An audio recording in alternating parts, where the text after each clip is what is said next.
The Epstein Island celebrity list just got even more disturbing after Joe Rogan spoke out.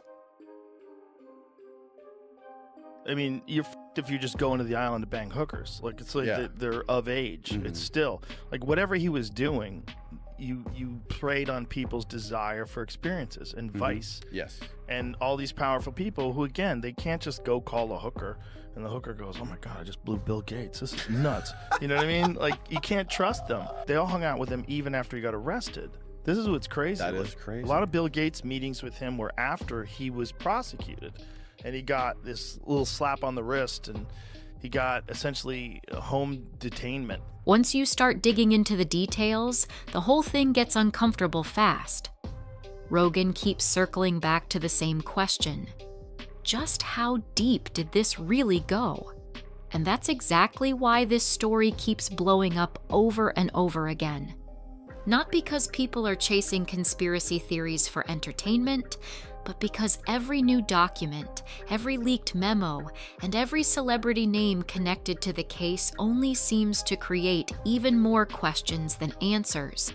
I mean, you gotta think, man, if a guy like that is running these kind of parties with all these rich and powerful people, how many different worldwide decisions can be manipulated because of these people and the compromises you have on them? Right. It's really a brilliant thing to do. Yeah. From an intelligence perspective. Think about all the things that people have gotten away with. Yeah. I mean, look at this Ghislaine Maxwell thing. Yeah.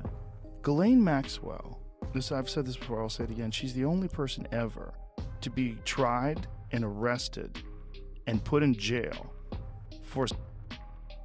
Where's the list of the people that she's to? Well, the problem is we know that they're heads of state, billionaires, wealthy people, famous people. King's brother. King's brother. Where's this list? The way Rogan kept circling back to Ghislaine Maxwell being behind bars made the entire conversation even more unsettling. Because while she was convicted, people are still asking the same question. Where's the full picture of everyone else connected to it? That's where things start to feel strange. If someone is found guilty of running an operation like that, then logically there had to be people on the other side of it too. That's not some minor missing piece. That's the center of the entire story. And the reason this keeps fueling public attention is because many people believe there are still names, connections, and details that haven't been fully brought into the light.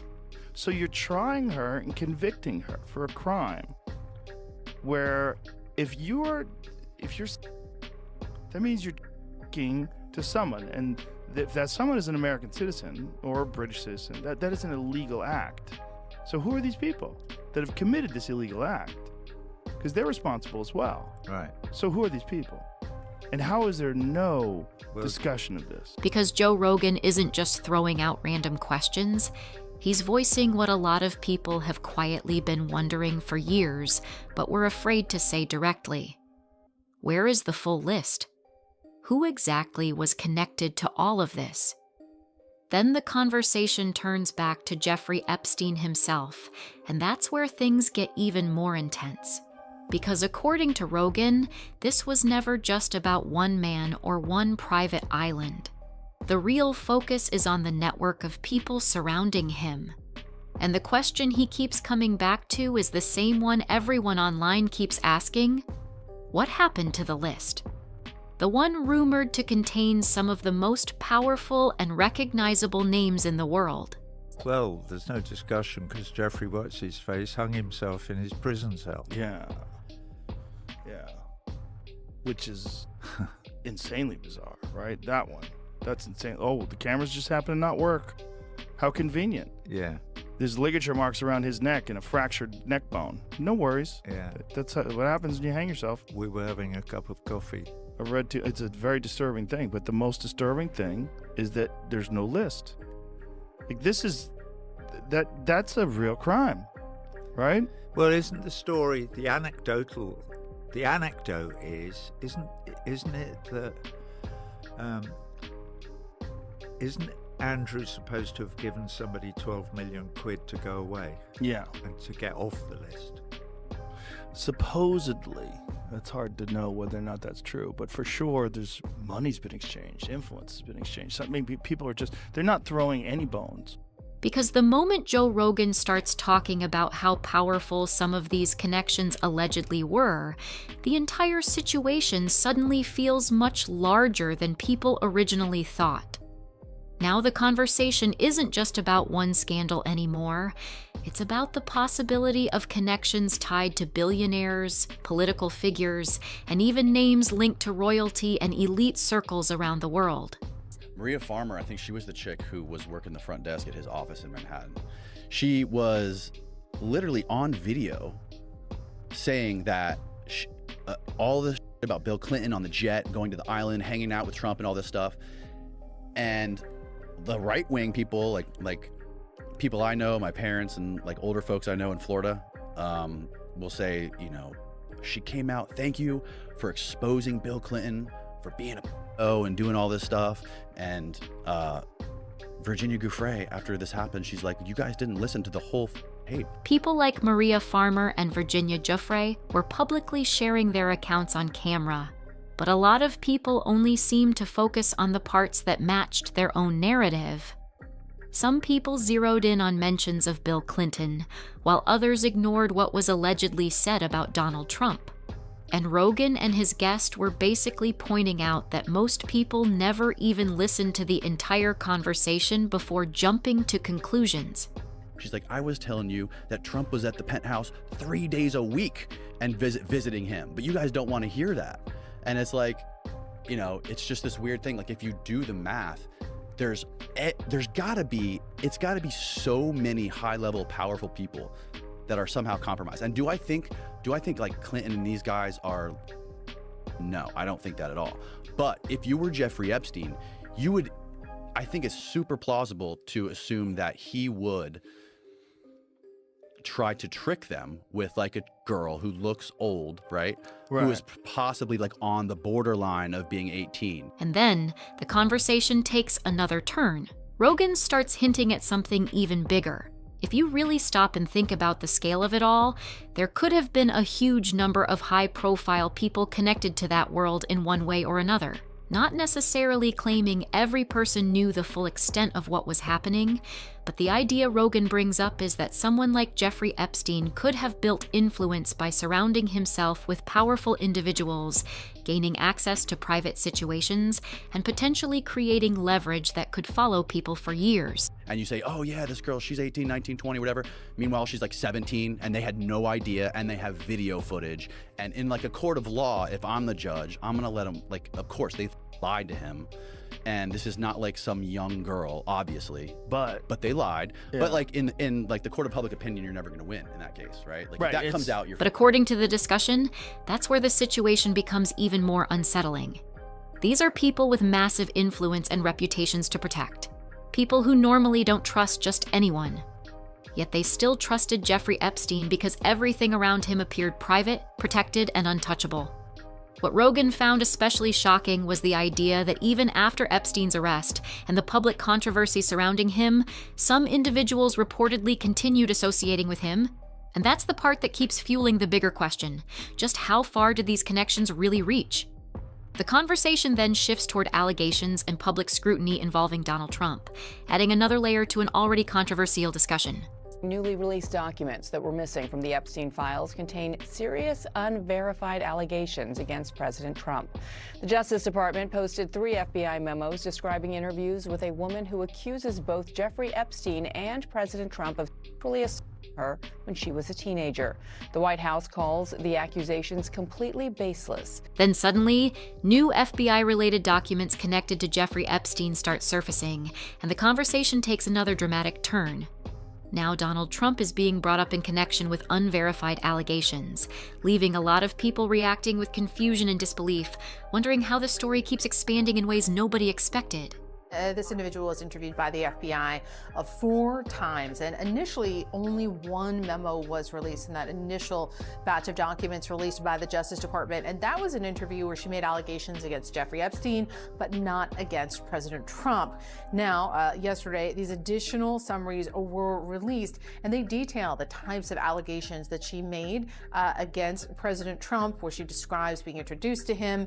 She alleges that he asked everyone to leave the room and, quote, mentioned something to the effect of, quote, let's teach you how little girls are supposed to be, and then describes an encounter where he pushes her head down to his and then told agents she bit Trump, who then allegedly struck her and said something like, get this little expletive the hell out of here.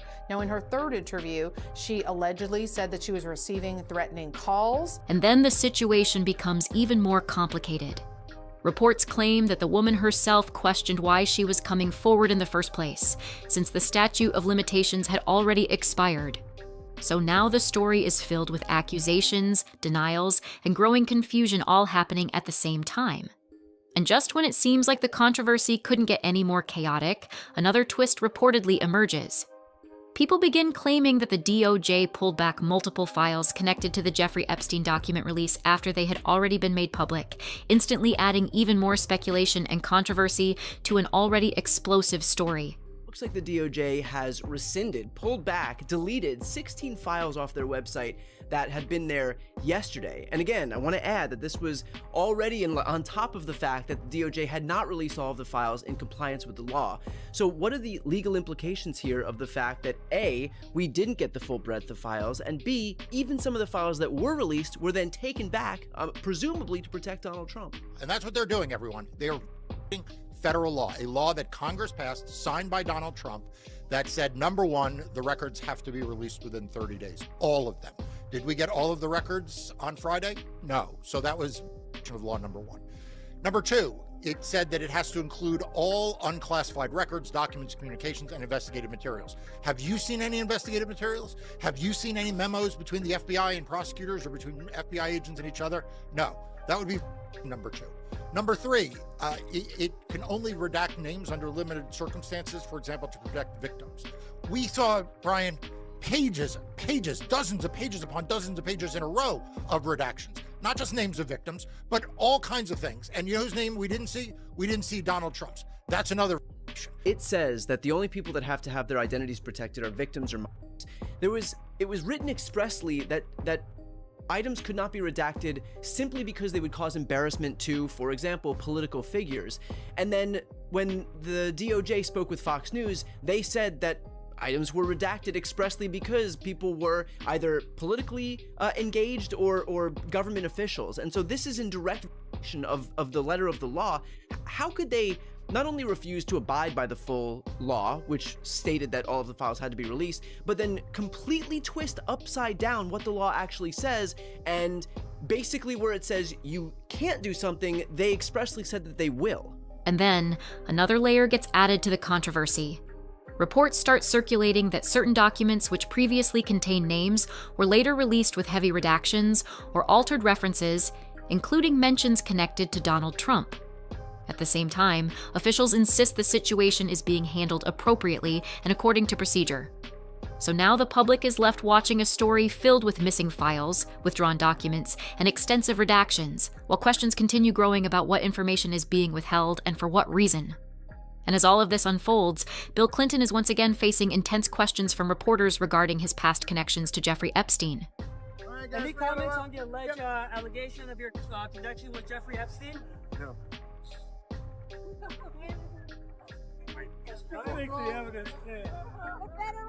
Meanwhile, Bill Clinton is once again being pulled into the center of the controversy as reports emerge about congressional efforts seeking more information regarding his past connections to Jeffrey Epstein.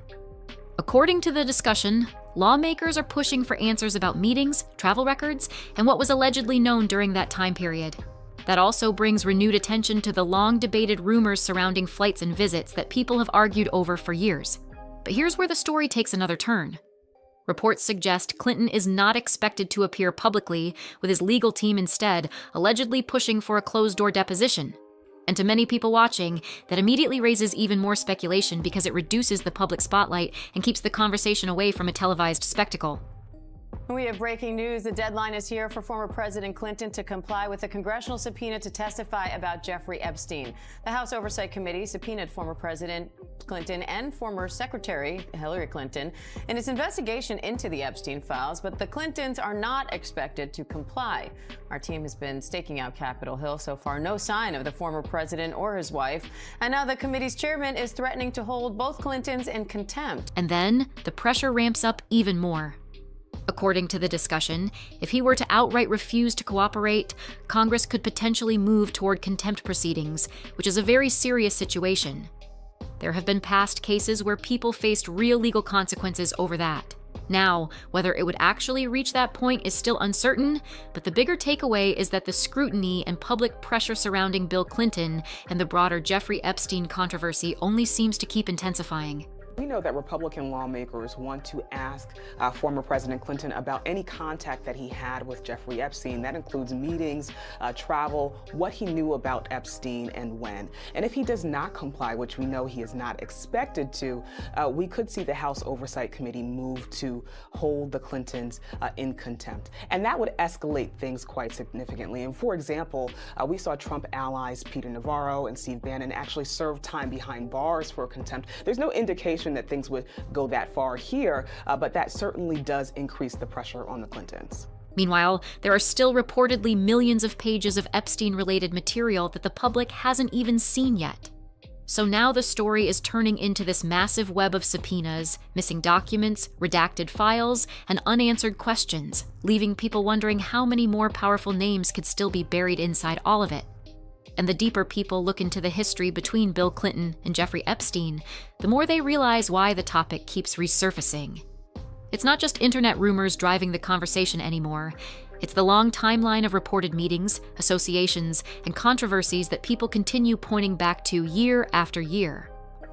Bill Clinton features prominently in the Epstein files. He has never been accused of wrongdoing and has said he wasn't aware of Epstein's crimes until after his death. But the pair of them, the former president and the disgraced, had a long relationship. So this is what many people keep pointing back to. The connection reportedly dates all the way back to the 1990s, with social events, donations, and gatherings, where both Jeffrey Epstein and Ghislaine Maxwell were present alongside influential political and celebrity circles. At the time, there were no public allegations connected to those appearances, but critics argue that it demonstrates how closely connected many of these high-profile figures were within the same elite social networks. In 1992, records show that Epstein donated $2,000 to Clinton's successful presidential campaign, a small fraction of the $62 million his campaign raised overall. This photo was taken in September 1993, after Clinton had been sworn in as president. Epstein and Ghislaine Maxwell attended an event for donors to a White House restoration. Then the story becomes even more controversial after Bill Clinton left office. People often point to reports of multiple international trips connected to Clinton Foundation work, where Jeffrey Epstein's private plane was allegedly used. Destinations reportedly included parts of Asia, Africa, and Europe, with flight logs, photographs, and public events showing the two appearing together alongside other high-profile individuals. And that's where the conversation intensifies even more. Some images reportedly place Clinton within Epstein's social circle around individuals who were later identified as victims. However, despite the speculation and ongoing public scrutiny, no victim has publicly accused Clinton himself of direct wrongdoing. The event was said to have been for donors, and records list Epstein and Maxwell donating $10,000 to the White House Historical Association the same day as the event. Hillary Clinton hosted the event with Bill Clinton. Several others attended and made donations. There's no allegation of impropriety. In her recent testimony to Congress, Hillary said she did not recall ever encountering Epstein. And this was all before Epstein's 2008 conviction for procuring for prostitution. That's the part that keeps the controversy from fading away, because there are documented interactions, public appearances, and a long history of reported association that people continue to examine years later. So these unsent draft emails in this particular situation have caught a lot of attention. What do you know about them? That's right. Well, Aaron, these two drafted emails are both dated July 18th, 2013, and they were saved in Jeffrey Epstein's email accounts. They appear to be draft emails from Epstein to itself. It's not actually clear who who authored them, and there's no indication the messages were ever sent, no evidence they were shared with Bill Gates or anyone else. Now, in those draft emails, Epstein or whoever authored them makes graphic and explicit and unverified allegations about Gates. Within one email, Epstein claimed he helped, quote, get in order to deal with the consequences of with Russian girls and set up illicit trysts with married women. The email also references Gates' draft email, alleges that Gates tearfully asked Epstein to delete messages referencing an STD, writing, "Your request that I provide you antibiotics that you surreptitiously give to Melinda." It also says Gates asked him to delete explicit personal details about his. Now, a representative for Gates strongly denied those claims, telling CNN they were, quote, absolutely absurd and absolutely false. And Gates himself was asked about this by a CNN affiliate in Australia. Take a listen to what he said here. Bill Gates strongly denied the claims, calling them false, and stated that every moment he spent associated with Jeffrey Epstein was something he deeply regretted. Apparently, Jeffrey wrote an email to himself. That email was never sent. The email is, false. So I don't know what his thinking was there. It just reminds me, every minute I spent with him, I regret and I, apologize that I did that. It's factually true that I was only at dinners. I never went to the island. I never met any women. And so, the more that comes out, the more clear it'll be that although the time was a mistake, it had nothing to do with that kind of behavior. What also stands out, Aaron, is how much Epstein was advising Gates on his philanthropic strategy more than previously known, and it appears in at least one of those emails that Gates took Epstein's advice seriously. For instance, an email exchange from August 2014 shows Gates and Epstein discussing Gates' approach to philanthropy. Epstein wrote to Gates, "I am confident that with the right approach, you'll be able to raise at least $100 billion. Everyone of hyper wealth is dealing with the same issues. How to give some away? I can see that selling yourself is not your strong point," to which Gates replied, "I agree, I should not use slides or even do a presentation. I do think a bit about how surprised I am at how tough doing good philanthropy is, and what really has worked might be interesting to them. I will find a time for us to talk this week." Those were not the only meetings, according to Epstein's calendars and emails, which we went through. Epstein's email listed a dinner with Gates in December 2010, a possible lunch in February 2011, followed by a dinner in April and October 2011. The records also show a planned meeting in Norway in August 2012, another a week later, 2 meetings in February 2013, a possible dinner in September 2013 in which Epstein extended an invite to a Norwegian diplomat. We also saw a Google Calendar reminder for a Skype meeting with Gates in January 2014, a meeting and a phone call in September 2014. Then Melinda French Gates speaks out, and the tone of the conversation shifts completely. You can tell this goes far beyond headlines or political arguments for her. She talks about how no young woman should ever experience what the victims connected to Jeffrey Epstein allegedly went through, and the way she describes it makes it feel deeply personal rather than political. She reportedly said the entire situation brought back painful memories connected to her marriage with Bill Gates, which only added more public attention to the controversy surrounding Epstein's associations with powerful figures. No girl should ever be put in the situation that they were put in by Epstein and whatever was going on with all of the various people around him. No girl. I mean, it's beyond heartbreaking, right? I remember being those ages those girls were. I remember my daughters being those ages, right? So for me, it's personally hard whenever those details come up, right? Because brings back memories of some very, very painful times in my marriage, but I have moved on from that. I purposely pushed it away and I moved on. Just unbelievable sadness. Unbelievable sadness, right? And again, I'm able to take my own sadness and look at those young girls and say, my God, how did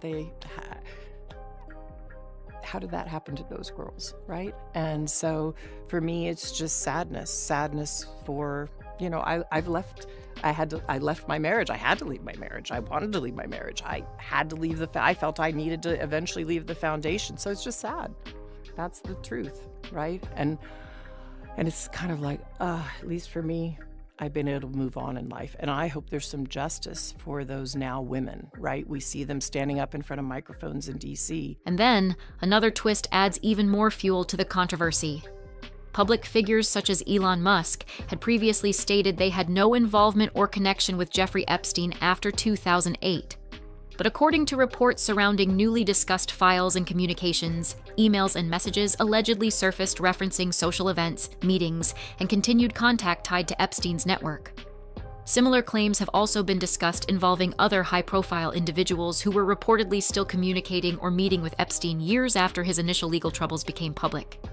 So has Elon Musk, yet the files contain at least 2 emails discussing just that.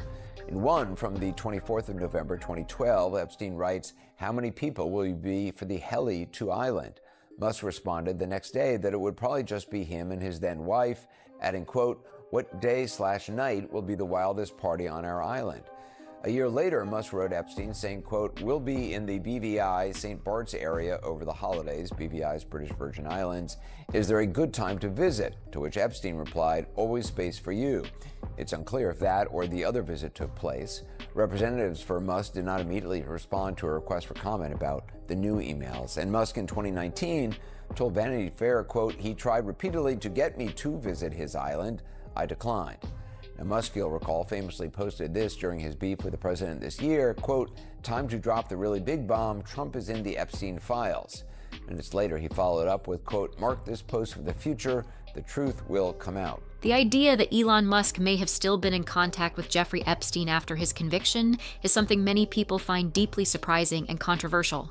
On the record, ranging from Howard Lutnick to Elon Musk, who in questions asked by reporters and others said that they had nothing, absolutely nothing to do with Epstein, especially after he was convicted in 2008, when in fact these files show that many, many years after he was a convicted offender, these folks were still reaching out to him in some various capacity. Even after those emails reportedly became public, Elon Musk continuing to deny involvement with any parties tied to Jeffrey Epstein has only fueled more public speculation. For some people watching the story unfold, it raises bigger questions about whether there's more to the situation than what has been publicly acknowledged, or whether certain individuals are trying to distance themselves from the controversy altogether. Elon Musk, he said that he refused to go to the island, and then in these new files, it came out, I think it was an email that said, "What day or night will be the wildest party on your island?" To Jeffrey Epstein. Howard Lutnick apparently went there with his family and then also had lunch with Elon Musk. Also filmmaker Brett Ratner, who just made that new documentary about Melania Trump. Elon Musk or lunch with Epstein? Lunch with Epstein. Yeah. Lutnick had lunch with Epstein. But Brett Ratner also was in a picture with Bill Epstein Gates, and 2 women. Bill Clinton, I mean, and those photographs of Prince Andrew, where he says he doesn't remember anything about Virginia Giuffre. And then the conversation expands even further, with people online suddenly pulling names like Ellen DeGeneres into the broader Jeffrey Epstein discussion, with some critics speculating about connections between Hollywood circles and Epstein's social network. She didn't just visit the island. She Epstein's inner circle into the abyss, initiating them into the ritual consumption of human flesh as an ancient blood-drenched sacrament. Fresh, unredacted 2026 Epstein file dumps deliver the gut punch confirmation. Ellen ate her ex-partner Anne Heche, piece by cursed piece, after the actress was eliminated in that blatantly suspicious car crash, while she was closing in on the Hollywood pipelines. Investigators now confirm that after the accident, Ellen pulled strings to claim Anne's body, locked it in her mansion freezer like unholy relics, and consumed her former lover in slow, deliberate occult ceremonies over the years. This is not some twisted modern fetish. This is primordial evil, clawing its way back. Online speculation around Ellen DeGeneres has continued to spread across social media, with some users pushing unverified theories tying her to the broader Jeffrey Epstein controversy. However, no evidence has publicly confirmed those claims, and much of the discussion appears driven by internet speculation rather than verified facts. Because there's so many videos of her going viral talking about how she wants to eat human flesh, there should be no desire for you to eat any kind of human flesh as far as I'm concerned. Like, I don't understand why you feel you need to, and you are in interviews talking about that, you just, like, you keep talking about it. It's very weird. But, you know, we'll park her on the side for a second, which I know is difficult to do. But I do believe that the set on Ellen's daytime show is exactly what it was on the island, and they did this on purpose because of connections. Just because her name wasn't mentioned in the file doesn't necessarily mean that this woman was misunderstood or some kind of angel. I don't believe that. But the blue white lines, you then have the trees on the back. This was definitely done on purpose, and of course she went along with it so that she can herself be successful. And eventually, Whoopi Goldberg publicly addressed the rumors herself, firmly stating that she was never friends with Jeffrey Epstein, had no association with him, and had never been on his plane. In the name of transparency, can you put up my name is in the file. It says, Whoopi needs a plane to get to Monaco. John Lennon's charity, it should say Julian Lennon's charity, is paying for it. People are trying to turn me into, I wasn't his girlfriend. I wasn't his friend. You were too old for him. I was not only too old, but it was at a time, where this is just not, you used to have facts before you said stuff. So this becomes one of those moments where the broader Jeffrey Epstein story starts to show just how complicated and messy the public conversation has become.